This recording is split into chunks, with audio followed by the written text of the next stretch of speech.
Good morning and welcome to this special edition of Northeast 8.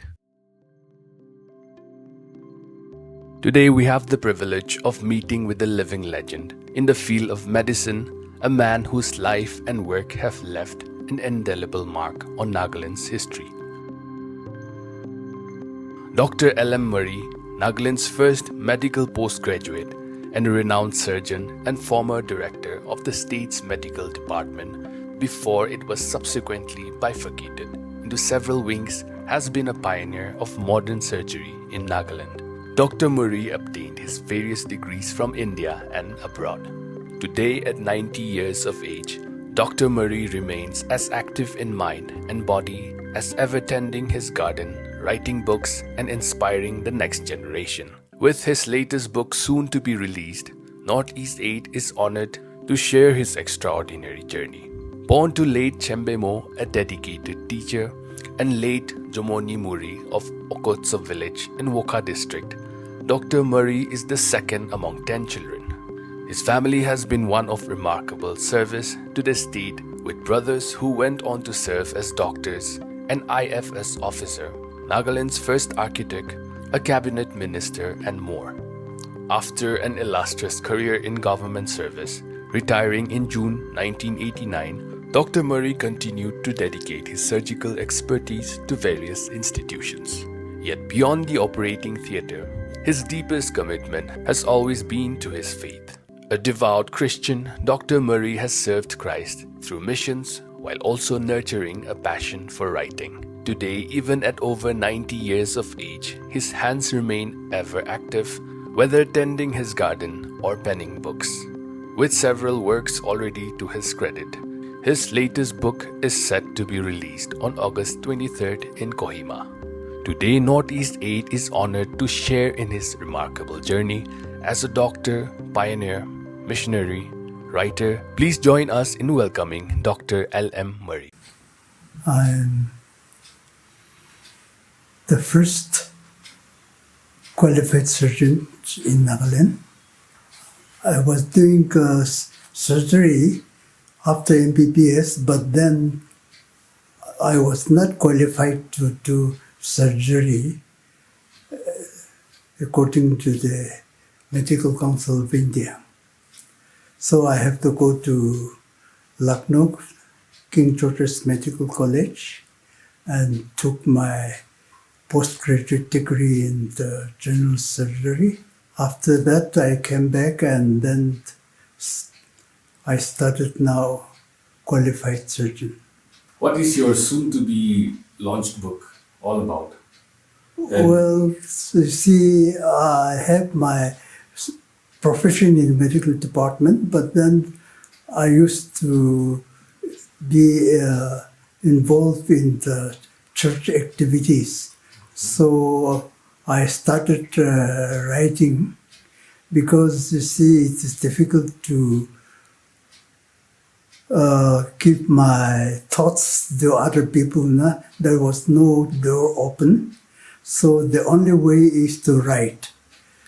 So I started writing several religious books. Even now, I write only religious book. There is no practice rituals or tradition or practices. Actually, they are concentrating on physical developments only, like mega churches to just make a name. And then our worship has become completely diluted by other denominations like the Pentecostals. You see, their worship is very light, no solemnity. You see, nowadays, if you go to Baptist church, you will find that it looks like what you call, it has become almost entertainment.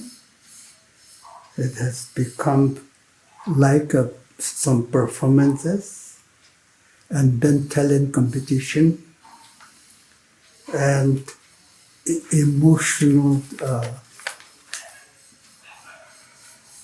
expression, like clapping of hands and then dancing, shouting and all.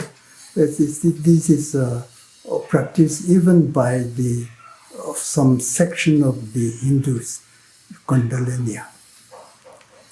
So I have written this book so that we can keep our tradition intact and go back to the original Baptist distinctives.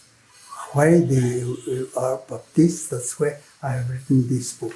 So, can you tell us how long did you take to write the book? Well, I have been writing from student times because I have to write some columns in the, they call it Paradarshan, organized by the student Christian movement. So from time to time I used to write. So my second book in this series, I just collected all those topics and then compiled it. Looking back at your life journey, is there anything you wish to mention about your decades as a government doctor under the government of Nagaland? Well, the situation and the conditions in those days are quite different. In those days, we simply worried about our profession only, no commercial. Yes. But nowadays, everything has become commercial. So, what are the key differences you find today between medical officers during your service years and the young doctors of today? Well, in those days, we concentrated only on our profession. So we did not have even private practice. So entire service was concentrated on the patient in the hospitals. But nowadays, there are a lot of, what shall I say, commercial activities, how to earn more money and then live peacefully. That's the difference. So they will have to neglect some of the professional work in the hospital. So, you were also a chairman of Nagaland Medical Council. Yeah. Can the council advise the state government about improving the services of in-service doctors in particular, or all practitioners in general? Well, Nagaland Medical Council is a statutory body under the Constitution of India. And then we have got no control by the government. We do all our activities as our own. As an example, no doctor can practice unless they are qualified, so we have to register them. And then we have to control the nursing homes, whether they are employing professional ones or non-professionals, just to expand their commercial activities. So, sir, can you kindly tell us about your view regarding complaints of medical negligence, where there have been several cases, even in many well-known hospitals? Does the government have any role towards ensuring accountability? Well, it's both sides. No?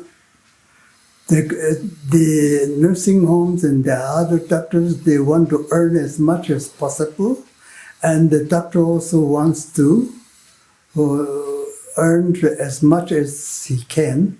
So there is definitely some negligence in their professional work, and the consumers also are a little bit for their own benefit, demand quite a lot of things which cannot be provided by the government. So, is the Nagaland Medical Council active enough to act as a watchdog against unethical medical practices and ensuring that only well-trained and qualified doctors are allowed to practice? Well, we are trying our level best, but then you see there are a lot of shortfalls still, because most of the members not aware of the ethical rules and regulations of the Indian Medical Council.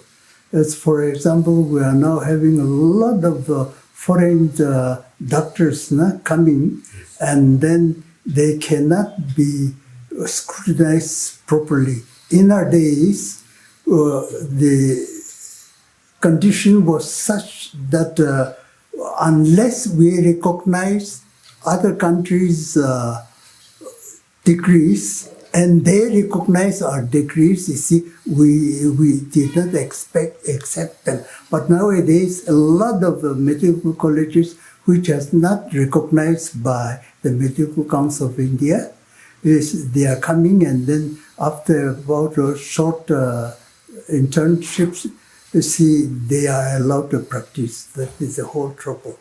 So since Dimapur has many advantages over other towns in Nagaland, and also since many students from Nagaland, they are studying in Diffu Medical College. Yeah. Do you think that Dimapur should have a medical college? Well, Dimapur is the ideal place. That's why when we could not get an Indian, all India medical sciences, we decided to open that referral hospital. That also we got it with a great effort. You see, Government of India was trying to establish one All India Institute of Medical Sciences in Northeast at that time. So we traveled all over the Sikkim and Manipur, Arunachal, Assam, Meghalaya, Tripura, everywhere. And then we had decided that the most appropriate place was Dimapur, but then it was a political decision, so it went to Impal. So instead of that, we asked for referral hospital, 500-bedded hospital, and then this work started. But before it is completed, I had to retire, so I retired.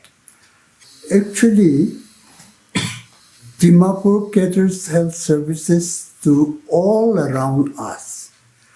As for example, a lot of Karpi Along patients are coming to Dimapur, and then Assam also near this Katkati, and then Kolakhat area, and then this Manipur, it is the highway, and then we can cater the whole patient service of Nagaland.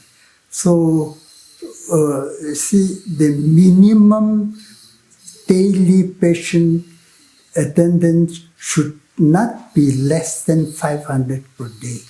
Unfortunately, in any other place in Nagaland, it is difficult to get that number. And then transport, the convenience of transport, airport, railway, bus, everything is available in Dimapur. And then in any part of Nagaland, you see there are a lot of natural calamities which blocks the road off and on. And then the most important one is also another, the ideal place is because of the shortening of lead time. I hope you know what is lead time. We call it lead time. If I order today, I get it tomorrow. Then my lead time is 1 day. And then if it takes 1 week, then lead time is 1 week. So Dimapur, it is lead time is very short. Whereas any part of Nagaland, you see, the lead time goes on extending according to distance. So it is not very ideal. If emergency cases, you need something very new, and then you cannot get it. You have to get it from Guwahati or Calcutta or Delhi. It takes a lot of time, so the lead time is much worse to be desired. So my last question for you is, can we expect another book in the next few months or the years to come? I'm already working on one book, recent conflict between Iran and Israel. So that will take me quite a long time.